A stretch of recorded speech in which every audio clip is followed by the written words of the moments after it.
Hey guys, como es? Agafet. I'm Jasmine. Thank you for saying. Hello everyone, como es? Agafet. I'm Jasmine. Thank you so much for coming to my channel today. If you are not subscribed yet, make sure you are. Help me reach my goal of 100K this year. We finna to be lit this year, okay? And if you are subscribed, please turn on your notifications. That way, whenever I post a video, you are going to know. Let's just get the hair out the way. I feel like I'm gonna get a lot of questions. No, I didn't cut it. And yes, I did film a video for it. It's not coming out until February 11th, I want to say. In honor of my 2-year vegan anniversary, I wanted to talk about the different types of veganism because I know you guys wanted for me to talk about alkaline veganism and all that stuff, so I am going to talk about that. I just want to mention the different branches of veganism, at least the branches that I know of. For one, you got the regular vegans, the ones that don't eat flesh, the ones that don't drink milk or eat eggs. No flesh, no animal products, no animal byproducts.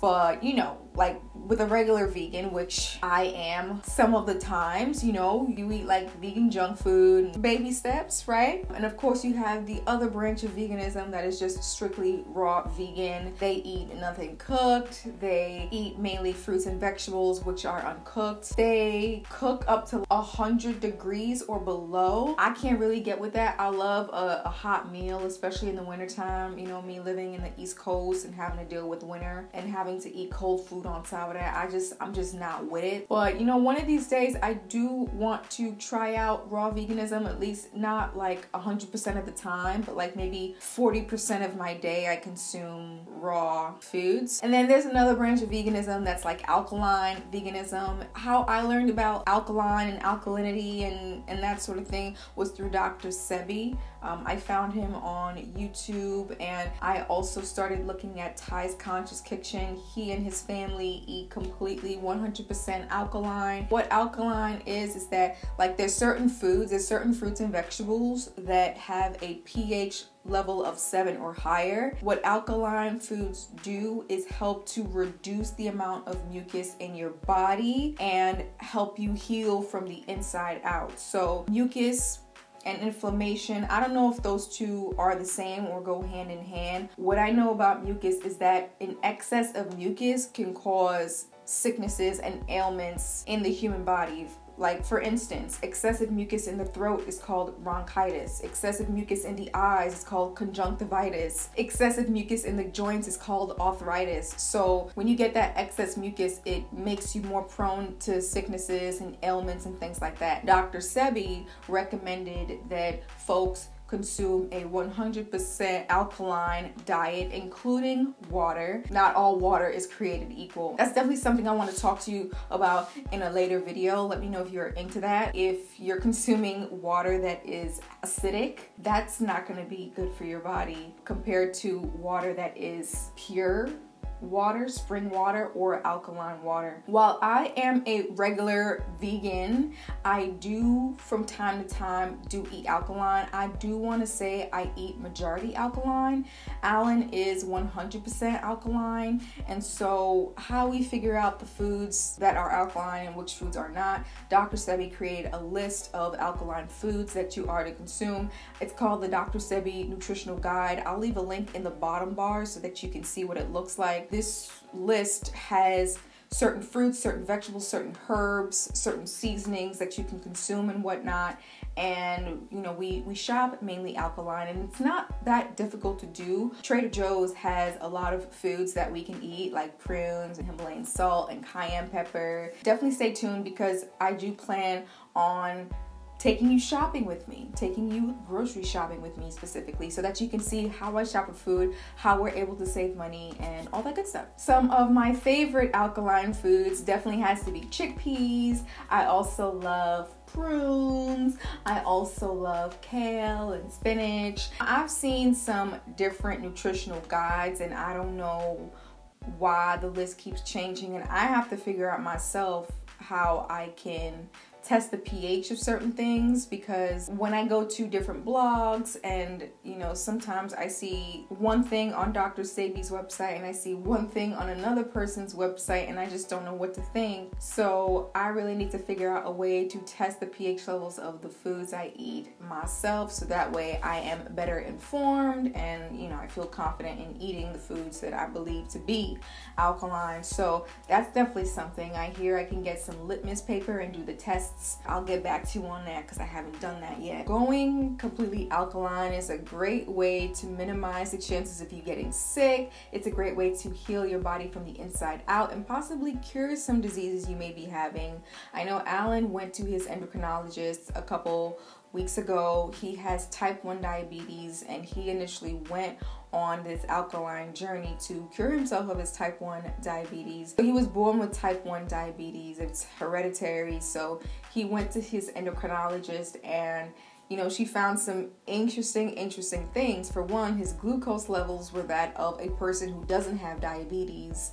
And so that was great news for him. And so now he doesn't have to go to his doctor very often, which is great. And he feels fine. He feels healthy. And, you know, his sugar levels are in check. He still does have to take his insulin, but he's hoping, and we're hoping, that, you know, he can completely rid himself of his type 1 diabetes. We shall see. For me, myself, I was dealing with ulcerative colitis, which was an inflammation of the colon. I do not have any adverse effects to going vegan or consuming alkaline diets. I feel completely fine. My doctor says it's in remission, which is great because that means I don't have to take prescription medication. So that's awesome. My other doctor, who really didn't give a fuck about me or my health, he wanted me to take 3 pills 3 times a day for the rest of my life. That's a total of 9 pills a day, all for my ulcerative colitis. Nah.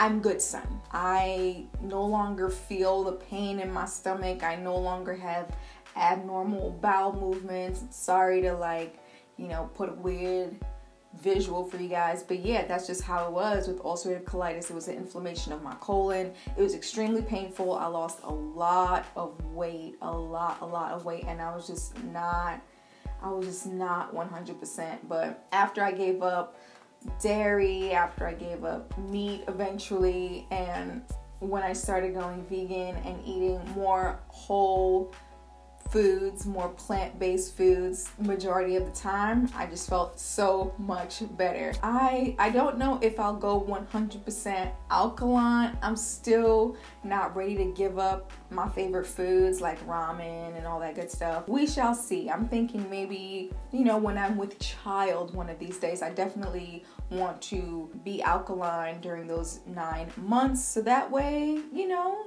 I make sure my baby is straight from the jump. I like to go out to eat sometimes, and so does Alan. There's not too many alkaline vegan options, if any at all, but we actually have a favorite spot in Newark, New Jersey called Blueberry Cafe. They are 100% alkaline. You can go there. Like, we go there pretty much all the time. Brunch is bomb. You can get four things for $20. You get a little appetizer, you get a little smoothie, you get this, you get that. It's really cute, you know what I'm saying? So definitely check out Blueberry Cafe if you are in the Newark, New Jersey area. I'll leave a link to their site and their menu down below. Even though I am vegan, I do take supplements. I do take probiotics, and I do take multivitamins and a B12 supplement. They're all vegan, and I do that just to, you know, make sure that I am just in tip-top shape.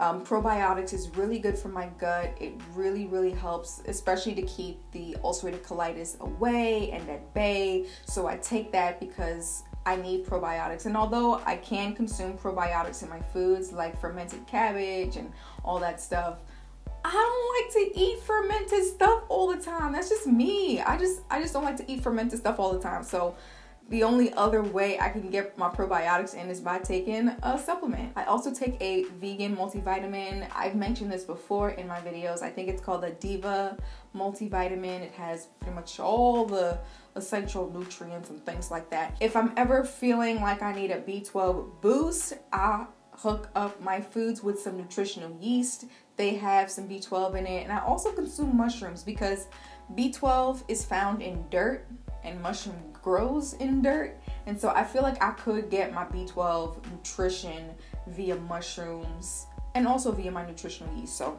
I do it that way too. Hopefully I covered everything. I always feel like I'm missing something. I never really write things down, but this is something I definitely need to do. So, I mean, that's pretty much it. I wanted to come on here to share my 2-year vegan journey story with you. And I also wanted to talk about the different branches of veganism. Now, I don't know if there are other branches of veganism. If there are, let me know, because I mean, I'm still new to this whole thing. If you have any questions or comments for me, please leave them in the comment section down below. And I'll be sure to leave some videos of Dr. Sebi just talking about the alkaline diet in the description box down below in case you are interested in wanting to know about it more. If you like this video, please give me a big thumbs up. Please comment down below, of course, if you have any questions or comments. Share this video with everyone and anyone who is thinking about going vegan and want to know more about the alkaline vegan lifestyle. And remember to subscribe. I make videos all the time and I'm really trying to, I just want to share things that you might not know about. I want to share things that could better this community. So yeah, that's what I'm going to be about this year. This year is about positivity. This year is about positive changes from the inside out. I want to thank you all so much for watching and supporting and subscribing to my channel. And I will see you all in the next one. Peace out.